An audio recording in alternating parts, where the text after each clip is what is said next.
안녕하십니까. 여러분과 글로벌 매너 여정을 함께할 박영실입니다. 지난 2강에서는요, 해외 출장 매너에 대해서 살펴봤죠. 2강에서의 핵심은 바로 이거였습니다. 기억하실지 모르겠어요. 사전 준비를 철저히 하면 시행착오를 줄이고 보람 있는 여행이 될 수 있다 였습니다. 특히 해외로 갈 때는요, 목적지에 관해서 공부를 미리 해두는 것이 보다 즐거운 여행이 되고요. 혹시 충돌할 수 있는 관습상의 문제도 아무래도 줄일 수가 있겠죠. 본 3강에서는요, 글로벌 네티켓에 대해서 함께 알아보도록 하겠습니다.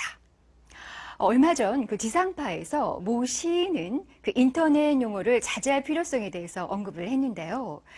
자신의 시에 대해서는 이렇게 표현을 했습니다. 비록 시가 짧지만 하고 싶은 말이나 느낌이 다 들어있다. 그리고 이어서 그는 이렇게 말도 했습니다. 요즘은 인터넷 용어는 자제하는 편이고 욕이나 비판 그리고 남녀 간 싸움을 일으킬 만한 그러한 내용은 피하고 있다라고요. 그렇게 하는 이유는 바로 인터넷 용어라는 것이 공감을 주려는 목적이 아니라 바로 이제 공격을 하기 위한 글이기 때문이다라고 했는데요. 여러분은 어떠세요? 인터넷 용어를 얼마나 알고 얼마나 사용하고 있나요? 제가 알고 있으니까 여러분도 아실 만한 그런 인터넷 용어에는 아마 이런 것들이 있을 것 같아요. 뭐 얼짱, 그쵸? 얼굴이 잘생겼다는 뜻이고요. 냉무, 내용이 없다라는 뜻이죠. 그리고 쌩얼이라는 거, 화장하지 않는 민낯이다. 인터넷에서 그 사용하는 이런 줄임말은요, 어느 정도 눈이나 귀에 익어서 대충 뜻을 헤아리는 경우가 좀 있죠. 하지만 21세기 소통 혁명으로 불리는 SNS, 다시 말해서 그 소셜 네트워크 서비스에 익숙하지 않은 분들도 생각보다 많습니다. 특히 좀 연세가 있는 분들 같은 경우는 너무 생소해서 뜻을 짐작하기조차 어려운 줄임말도 상당히 많아지고 있는 것 같아요. 말의 국적 자체가 불분명해지기도 하고 말이죠. 인터넷 용어라는 것이 왜 짧아질까? 긴 말이 귀찮고 빨리 문자를 보내고 싶은 생각에서 아무래도 말을 좀 줄인 현상이 생겼을 것이라는 것은 사실 누구나 짐작을 할 수가 있습니다. 그런데요, 이 말 줄임으로 때로는 통신비도 절감되는 좋은 점이 있는 반면 젊은 층을 중심으로 확산되고 있는 이 인터넷 용어가 꼭 빠름만이 목적이 아닌 경우도 있는 것 같아요. 예를 들어서 너무라는 것을 그냥 너무라고 표현하지 않고 너에다가 받침 미음을 해서 그리고 후, 히읗이죠? 넘후라고 표현을 하기도 하고 아빠를 앞화, 그러니까 아에다가 비읍 받침을 해서 앞화 등으로 쓰는 것은 사실 빠름보다는요. 또 다른 인터넷 언어의 특징을 보여주는 것 같아요. 그래서 일부 전문가들은 이렇게 말을 하기도 하더라고요. 인터넷에서 줄임말 등이 확산되는 것은 바로 언어의 경제성을 추구하는 외에 연령계층의 그 무리짓기와 심리적 해방감이랄까요? 그런 것들 때문이다라고 분석을 하기도 하더군요. 줄임말이나 뭐 특정 언어로 소통함으로써 끼리끼리 뭐 이러한 표현, 그 심리적 동질감을 느낀다는 것인데요. 그 일정한 틀에 얽매이지 않으려는 사실 현대인들의 의식 변화도요. 인터넷 용어가 정말 지금처럼 이렇게 확산되고 있는 이유 중에 하나가 아닐까라는 생각을 해봅니다. 물론 그렇습니다. 어느 정도의 사용은 뭐 창조적이기도 하고요. 사실 신선하기도 합니다. 하지만 그 실생활에서까지 좀 지나치게 사용되는 인터넷 용어는 맞춤법, 띄어쓰기 등을 좀 무시하게 되잖아요.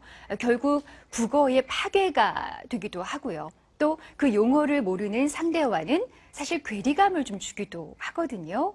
뿐만 아니라 자신을 드러내지 않는 사이버 공간에서 익명의 보장성을 핑계로 좀 과감한 표현이 난무하게 되는 추세이니까요. 이것을 어느 정도는 우리가 좀 바로 잡을 필요가 있지 않을까 싶습니다. 그 친구 사이가 아닌 그 윗사람에게 보내는 그 메일에서는요. 아무래도 그런 것 같아요. 지나친 이모티콘의 사용도 좀 자제할 필요가 있죠. 또한 각 나라마다 언어와 문화, 사고방식 등이 좀 다르듯이 이러한 요소들이 함축되어 온라인상으로 주고받는 이모티콘에도 좀 차이가 많다라는 것을 여러분들께서 기억하실 필요가 분명히 있습니다. 일단 동양에서는요, 주로 이모티콘이 그 가로로 표현이 되죠. 그리고 서양 쪽에서는요, 세로로 누워있는 형태로 많이 표현되고 있어서 아무래도 한국인 입장에서는 90도 그렇게 돌려봐야 하는 불편함이 조금 있는데요. 하지만 최근에는 그 서양에서도요, 아시아권, 바로 우리처럼 가로로 쓰는 형태로 좀 많이 변하고 있는 추세이기도 합니다. 또 서로 이 표현 방식이 좀 비슷해져 가고 있어서 이모티콘의 그 핵심이죠. 바로 감정 전달에는 뭐 그렇게 어려움이 없어지고 있는 추세이기도 하고요. 그렇다면 동서양의 이모티콘의 차이나 특징들을 한번 보도록 하겠습니다. 자료화면 보시면 느끼실 텐데요. 뭐 기쁜 표정이나 슬픈 표정이나 깜찍한 표정, 화난 표정이 바로 이와 같이 좀 다르게 표현이 되지요. 그래서 이 돼지의 경우 그 특징인 코를 주로 부각시키는데 그 자료에서처럼 한국과 미국이 조금 차이가 있습니다. 일본의 경우에는 어떨까요? 일본의 경우에는 그 일본어와 함께 그 텍스트, 이모티콘이라고 해서 뭐 히라가나와 가타카나의 전각, 반각, 그리고 특수 문자를 섞어서 표현하는 경우가 많습니다. 그래서 우리가 이해하기 어려운 이모티콘들도 좀 상당수 있는 것 같아요. 그래서 자료 화면에서 보시면 이와 같고요. 이번에는요, 그 독일의 이모티콘을 한번 볼 텐데요. 그 독일의 이모티콘은 독일어가 아무래도 영어하고 좀 많이 비슷하죠. 그래서 그런지 미국하고 큰 차이는 없습니다. 그 자료에서 보시는 것처럼 대부분 얼굴 표정을 나타내고 있고요.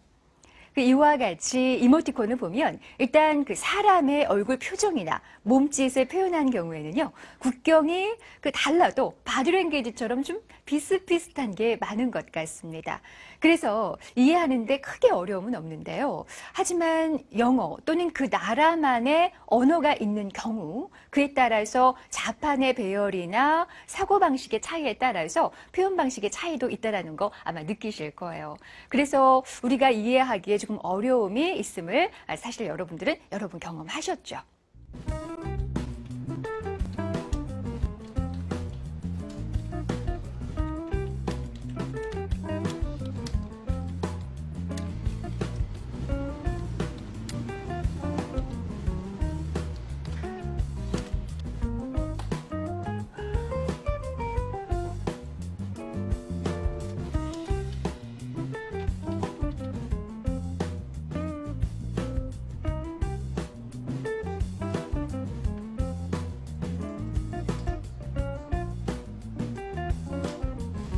Hey, check this out.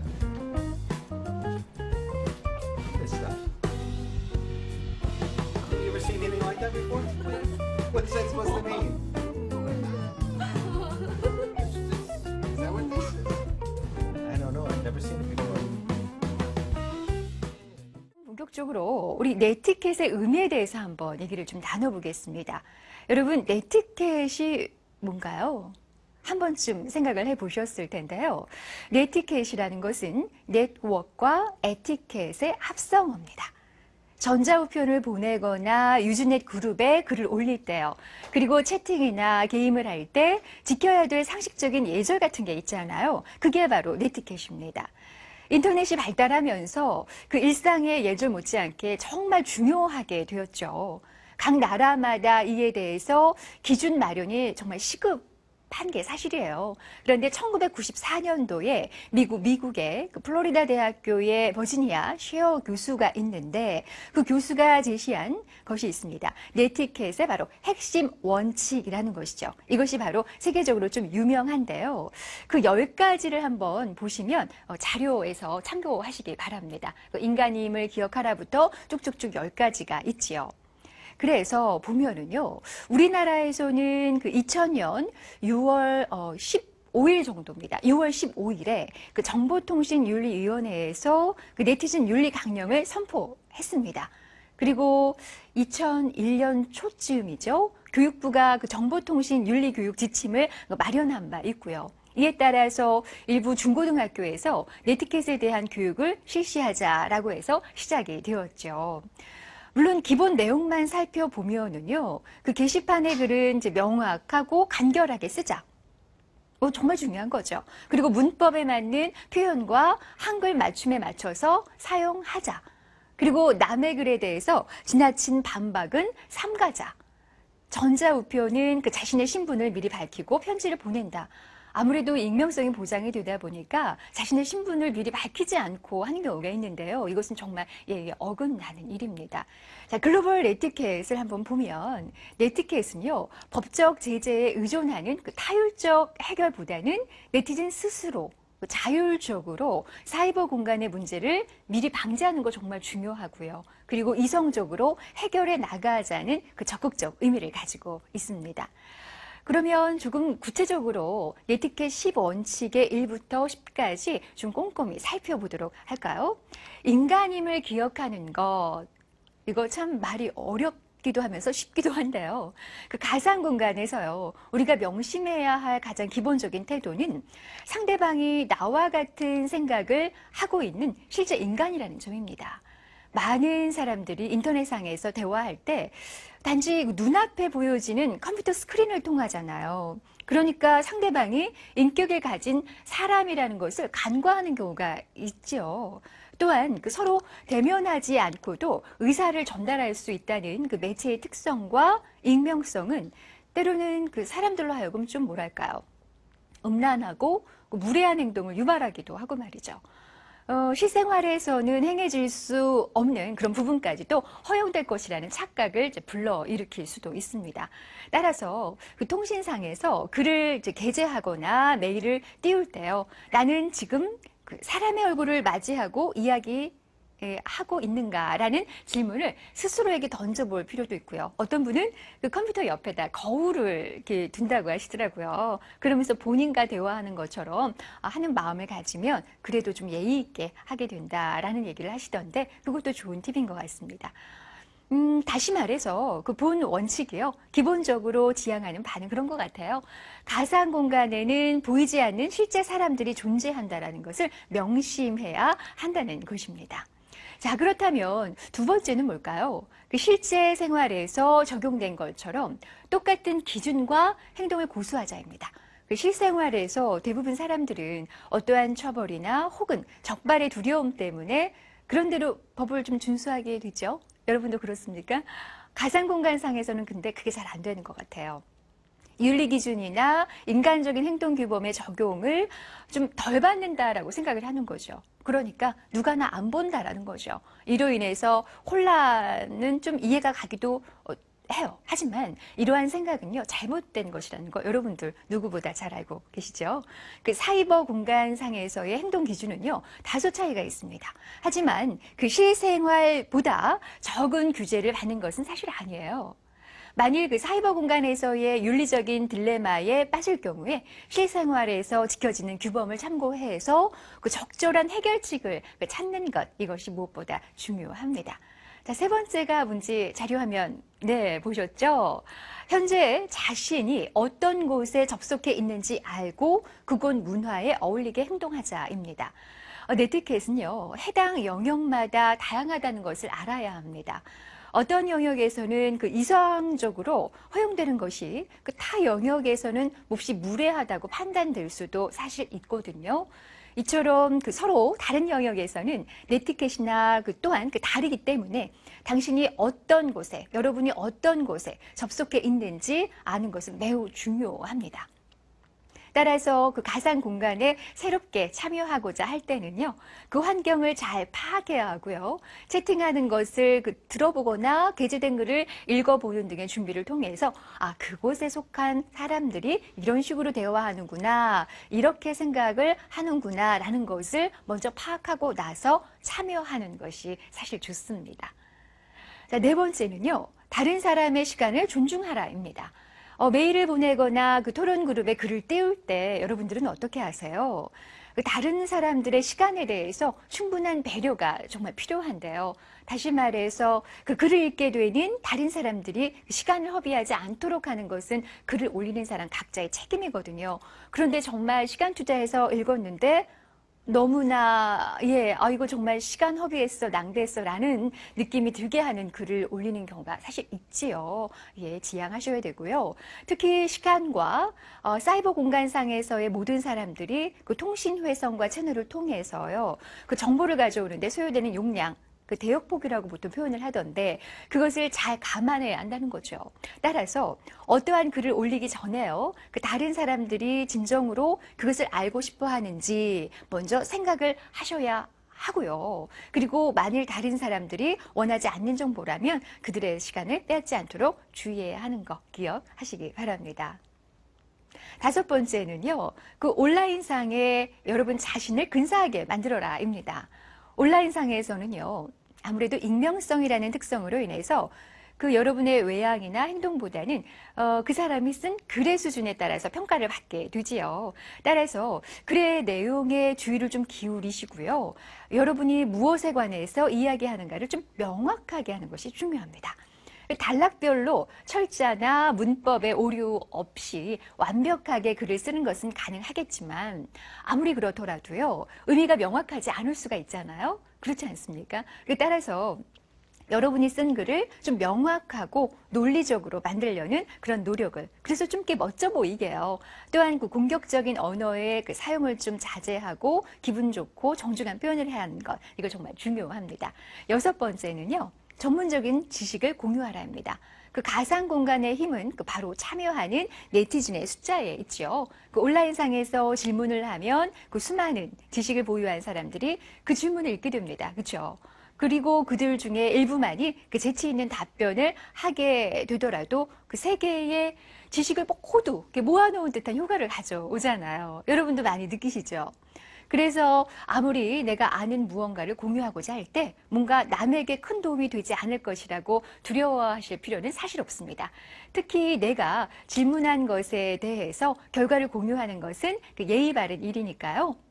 그러한 부분들에 대해서 생각을 좀 해주시고요. 일곱 번째는요, 논쟁은 절제된 감정 아래 행하라입니다. 논쟁은 어떠한 그 격렬한 감정을 절제하지 않고 강하게 표현할 때 생겨나게 되잖아요.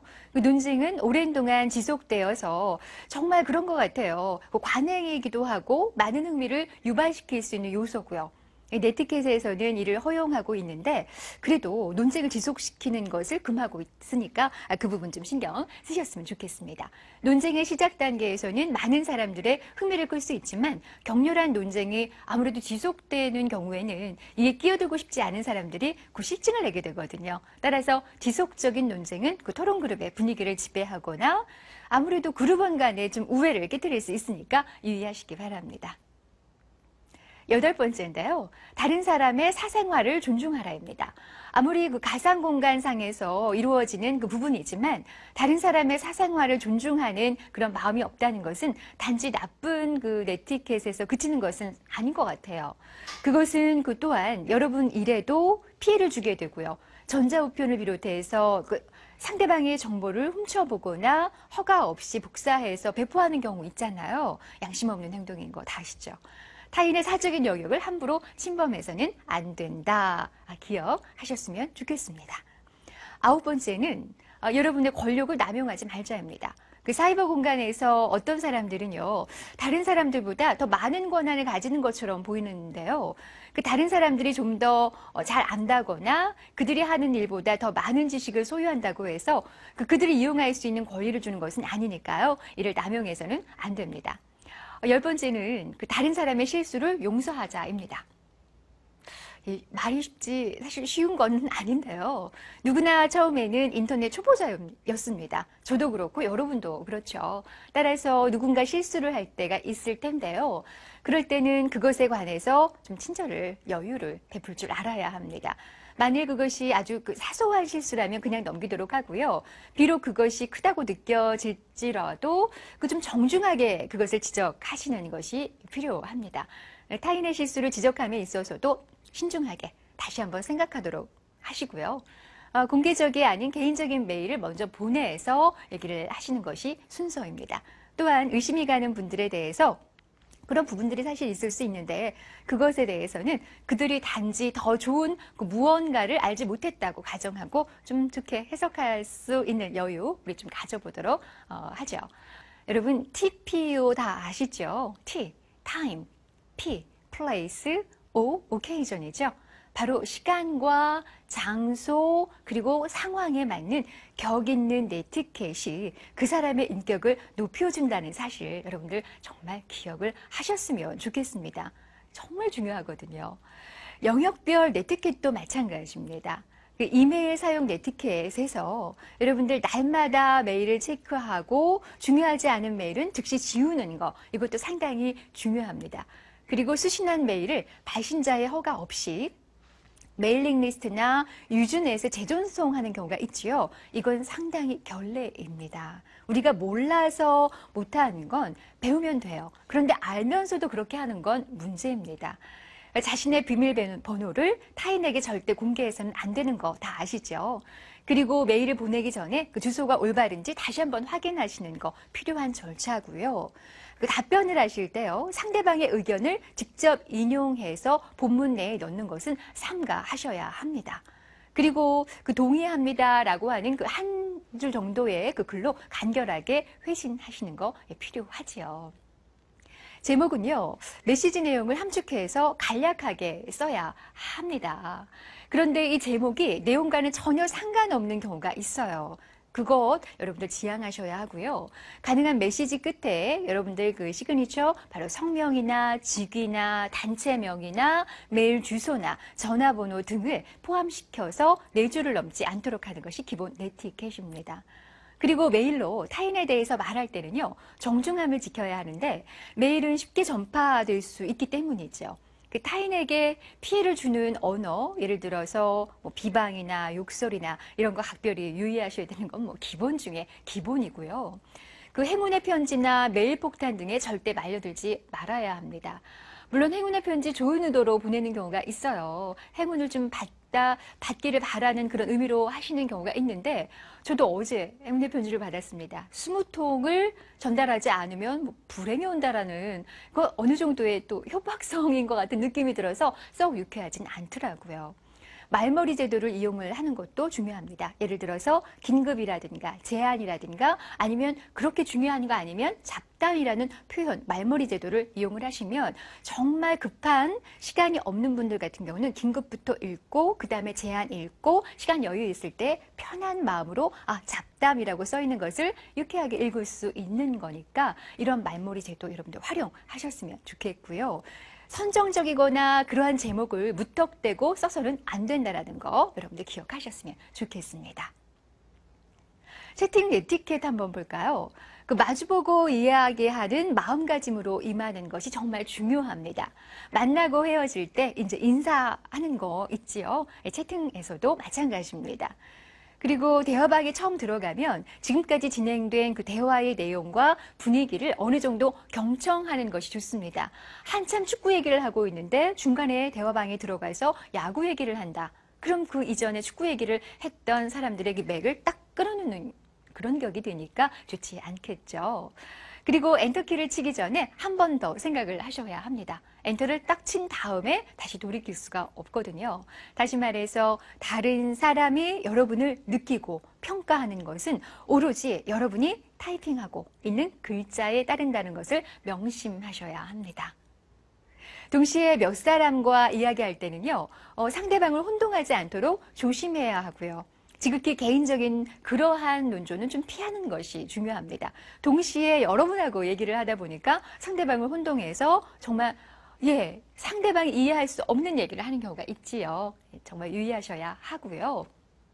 채팅이라는 것이 그렇습니다. 그 컴퓨터 통신에 접속하고 있는 사용자들이 서로 키보드로 입력한 글을 가지고 정말 이 사람이 이렇구나 화면으로 보면서 대화하기를 의미하는 거잖아요. 여러 명이 함께 채팅을 할 때 그중 한 사람하고만 계속 대화하는 것은 매너에 어긋납니다. 실제 우리가 오프라인에서도 그렇잖아요. 골고루 시선을 쳐다보면서 대화하는 것이 매너에 정말 맞는 행동인 것처럼 이 온라인에서도 한 사람하고만 대화하는 것보다는 골고루 대화하려고 노력하는 것 필요합니다. 공동의 화제로 모두 대화에 참여할 수 있도록 배려하는 그러한 노력 여러분들 다 하고 계시죠? 채팅할 때 그 자리에 없는 사람을 화제로 흉을 보거나 소문을 퍼뜨리는 일을 삼가해서 여러분들의 품격을 높이는 거 꼭 기억을 하셨으면 좋겠고요. 그 채팅은 아무래도 그 글로써 이루어지니까요. 표정이나 제스처를 볼 수 없지 않습니까? 그렇기 때문에 자칫 오해를 살 경우가 많은데 적절한 어휘 선택으로 좀 즐거운 분위기를 유도하는 거 필요합니다. 그리고요.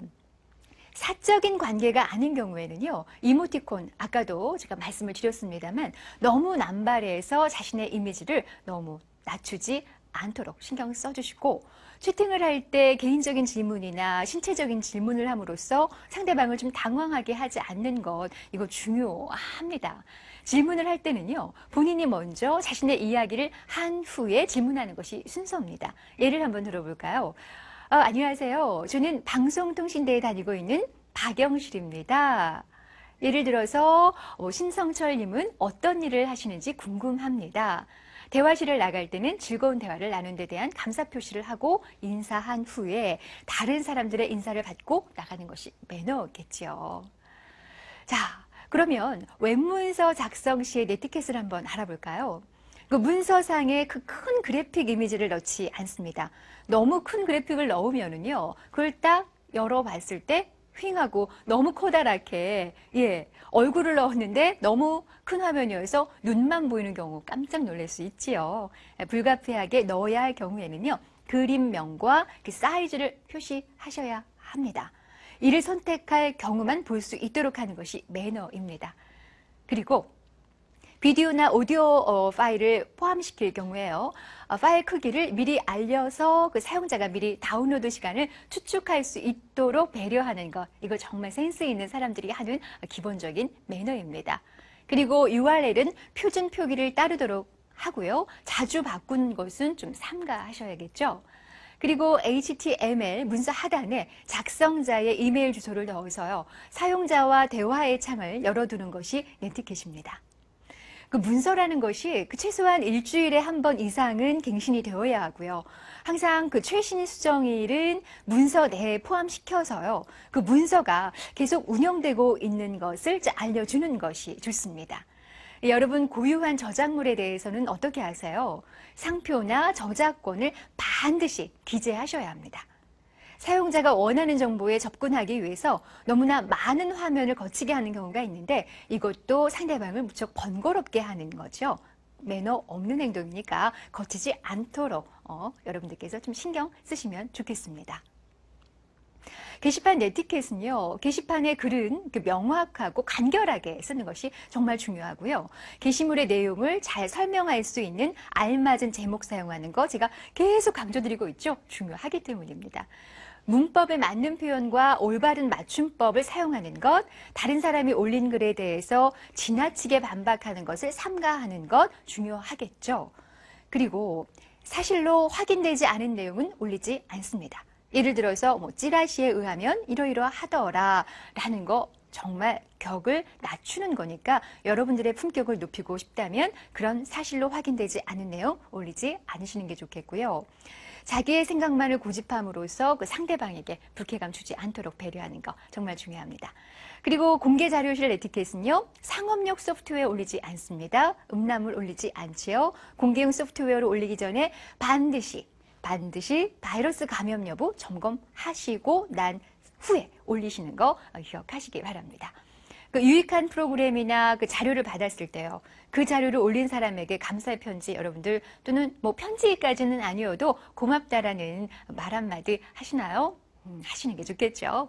공개 자료실에 등록할 자료는요. 아무래도 가급적 압축하는 것 정말 중요합니다. 그러면 이어서 영문 메일 작성 매너 한번 알아보도록 할게요. 정말 이제 글로벌화 되어가고 있지 않습니까? 요즘 여러 가지 이유로 의사소통이 영어로 이루어지는 경우가 상당히 많아지고 있습니다. 인터넷을 통해서 해외 문서나 정보 수집을 하는 것이 많이 일반화되었죠.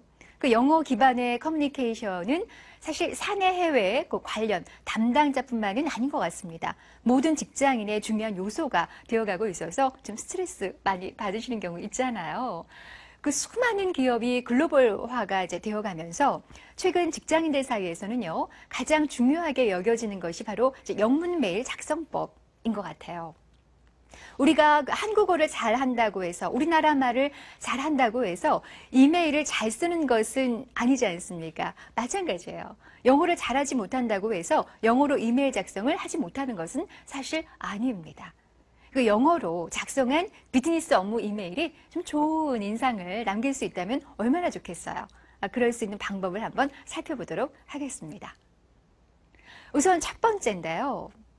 올바른 첫인사 쓰기입니다. 보통 친구에게 보내는 이메일 같은 경우에는요, hey 또는 뭐 hello와 같은 친근감 있고 가벼운 인사로 시작하시죠. 하지만 중요한 그 비즈니스 메일이나 중요한 고객에게 보내는 이메일의 경우 그러한 식의 표현, 뭐 hi나 hello 무척 예의에 어긋난 인사말인 건 다 아실 겁니다. 그렇기 때문에 비즈니스 메일은요, 반드시 dear, 그렇죠? 예를 들어서 상대방의 이름이 있으면 그 이름 전에 dear 시작을 하셔야 합니다. Dear Sir 또는 뭐 Dear Madam 이라고 얘기를 하실 텐데 일을 함께하는 상대방에게 쓰기에는 좀 딱딱하다, 그런 표현이 될 수 있다라고 여러분들 생각하실 거예요. 하지만 모르는 경우에는 그렇게 쓰셔도 무방하고요. 보통 상대방에게 처음 이메일을 보낼 때는 그렇게 사용을 하는 것이 일반적입니다. 부드러운 분위기를 이끌어가는 것도 비즈니스 이메일의 중요한 요소잖아요. 만약에 이메일을 받는 상대방이 구면인 경우가 있습니다. 그럴 때는 어떻게 쓰세요? 아무래도 first name을 써도 좋습니다. 예를 들면은 뭐 폴이랄지 뭐 밥이랄지 그럴 경우에는 그렇게 본인의 이름을 first name을 쓰셔도 무방합니다. 처음 이메일을 주고받는 사이라면은요, 예를 들어서 뭐 미스터 블라블라, 또 예를 들어서 미스터 팍이면 미스터 팍, 예를 들어서 미시즈 김이면 미시즈 김, 또는 요즘에는 결혼을 했는지 결혼을 하지 않았는지 구별을 짓는 미시즈와 미스보다는요, 통용하는 미즈를 많이 쓰지 않습니까? 그러니까 미즈 김과 같은 그런 라스트 네임을 쓰는 그런 경우도 있습니다. 그리고 이것은 상대방에게 처음 이메일을 보낼 경우에만 사용하는 것이 좋다는 건 뭐 다 아실 거고요.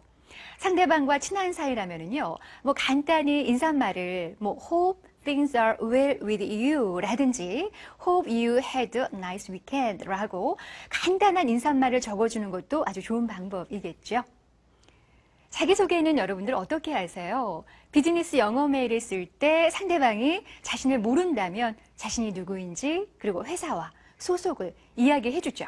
그리고 이메일을 쓰는 목적이 무엇인지 간단하게 언급해 주는 것까지 하면 인사글은 사실 완성이 된 겁니다. 그래서 예를 한번 들어보면 저는 뭐뭐를 맡고 있는 박영실입니다. 뭐 This is 영실 파.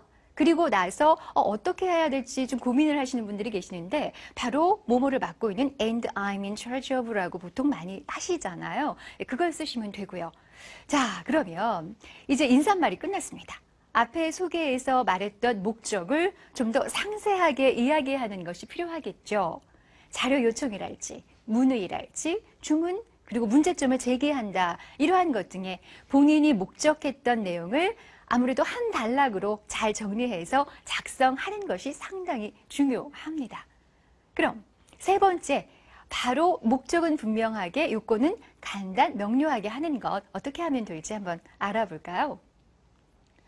어떤 언어에서는요, 정교하고 복잡한 문장을 아무래도 사용하는 것이 글 쓰는 사람의 교육 정도를 나타내 주기도 하는 것 같아요.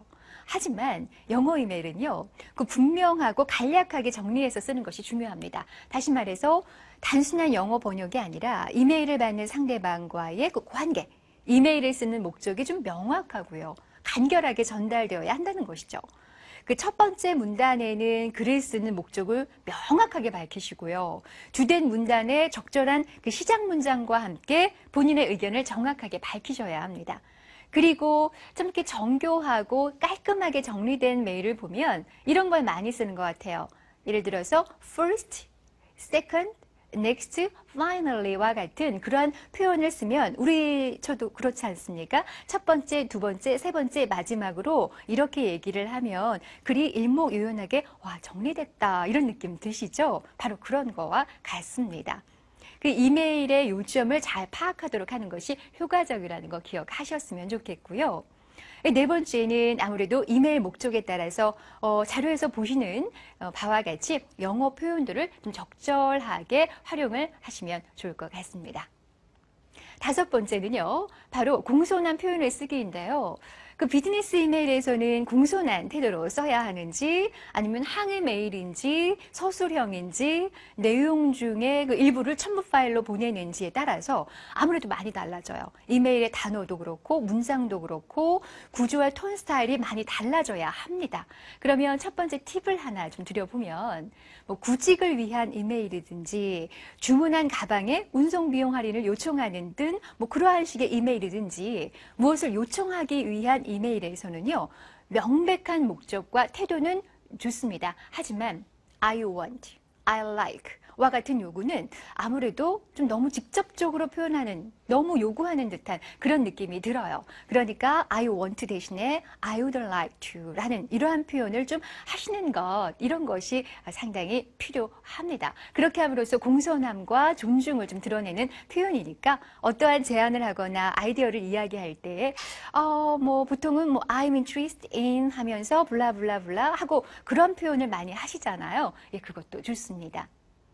두 번째 팁을 좀 드리면, 이메일은 아무래도 업무의 중요한 한 부분이기 때문에 업무상 문제가 발생할 때 그 비난주의 표현은 좀 삼가시고요. 대신 우회적인 표현을 쓰는 것이 좋은데, 예를 한번 들어볼까요? Because you did not check my last email. 이거는 따지는 거죠. 왜 내 거 체크 안 했어? 이런 직접적인 표현보다는 바로 This is a follow-up to my last email. 이런 표현은 아무래도 그래, 좀 그렇구나. 간접적인 표현을 사용하는 것이 아무래도 더 매너 있는 표현이라는 거죠. 자, 그러면 팁 세 번째를 한번 볼까요? 이메일의 본문의 마지막 부분에는요, 여러분들 보통 어떻게 하십니까? 항상 아무래도 문의사항이 있으면 언제든지 말씀 부탁드립니다. 라든가 더 많은 정보를 원하시면 뭐뭐에 저희 웹사이트에서 뭐 문의해 주세요. 라는 표현, 이러한 식의 표현을 한 문장으로 자료에서 보시는 바와 같이 한번 기억을 하셨다가 활용을 하시면 좀 더 자세한 정보를 물을 수 있는 여지를 남겨둘 수 있고 좀 공손한 느낌이 드니까 좋죠.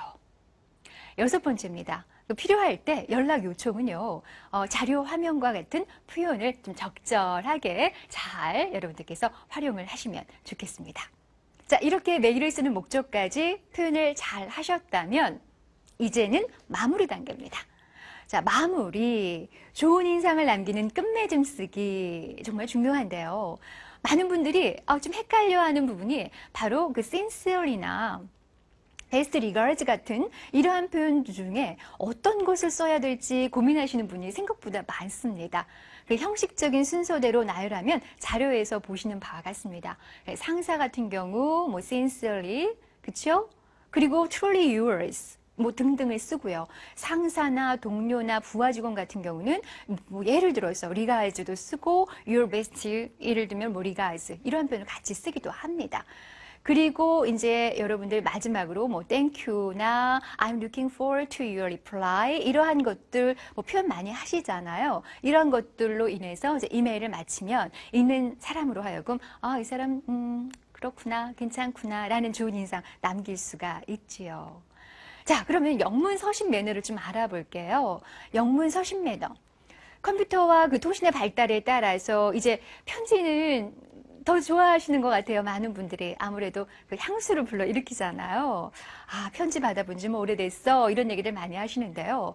그 전화와 팩스가 있어서 연락이 좀 수월해지고 컴퓨터 통신이 대중화된 지금 애써 편지를 쓰는 수고를 뭐 드릴 필요는 필요가 없다라고 하시는 분들도 계신데 그래도 예나 지금이나 말로 전하기엔 어려운 마음속에 묻어뒀던 말을 좀 편지로 쓰는 거 상당히 좋은 일인 것 같아요.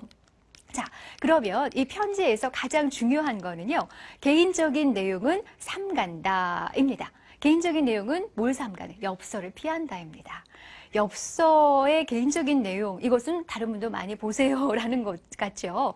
엽서는요, 포스터보다 약간 그 개인적인 것에 지나지 않습니다. 너무 개인적인 내용은요, 엽서를 피하는 것이 좋습니다. 그리고 편지에 쓰이는 약어를 한번 볼게요. 편지에 쓰이는 약어 같은 경우는요, 그 PTO가 있고요. 그리고 TO가 있는데요. 보통 PTO는요, Please turn over입니다. 그 뜻은 무엇이냐면 자료에서 보시는 바와 같이 뒷면을 보세요 라는 의미입니다. 그리고 NB 이거는 바로 노답N인데요. 바로 비고, 주의라는 의미입니다. PS는 뭘까요? PS는 우리 편지 쓸 때 많이 쓰지요. 맞습니다. 추신입니다. 그런데 이 부분은요, 손으로 적는 것이 좋습니다. 자, 그리고 보통 그 퍼스널, 프라이빗한 거, 이런 거 친전이라는 의미로 직접 펴보는 것이죠. 이것은 집으로 보낼 경우에 피해야 할 표현인데요. 그 집 식구들이 남의 편지를 뜯어볼 만큼 예의 없는 사람이라는 인식을 줄 수 있기 때문에 이런 퍼스널, 프라이빗이라는 표현은 가급적 하지 않는 경우가 많습니다. 자, 그리고 영문서신 한번 형식을 볼게요.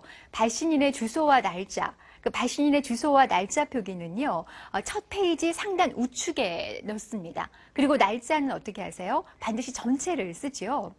다시 말해서 뭐 자료에서 보시는 것처럼 표시하는 것 전체를 쓰시는 것이 좋고요. 그 상용문서 이외에는 신뢰가 되는 일이라는 거 기억을 하셨으면 좋겠습니다. 자, 머리말은 어떻게 하십니까? 첫머리에 그 수신자의 직함이나 경총을 표기하지요. 그리고 머리말 뒤에 쉼표를 찍는 개인 편지하고는 좀 달라요. 사무용 편지에는요, 콜로를 찍는 것이 예의입니다. 자, 그리고 뭐 sir, 그리고 dear sir 이런 거 잘 모르는 사람이나 경위를 표할 그 사람에게 사용을 많이 하는데요. 그 단체나 회사 앞으로 쓸 경우에는요, dear sirs라고 보통 표기를 하지요. 그리고 dear mister 보통 이런 표현 있지 않습니까? My dear mister, 뭐 이렇게 표현도 하시고요. 이거는 지인이나 친구에게 사용하는 사적인 표현이에요. 아시죠? 그리고 부인에 대해서는 보통 그 my를 쓰지 않습니다. 좀 오해하게 되는 경우가 있으니까요. 자, dear, my dear 이런 거요. 매우 친밀한 사이에만 사용되는 표현입니다. 군인이나 뭐 기타 관직명을 이용하는 경우에 my dear, 뭐 governor, my dear general 이라고 보통 표현을 하긴 해요. 예. 자, 그리고 서명을 한번 볼까요?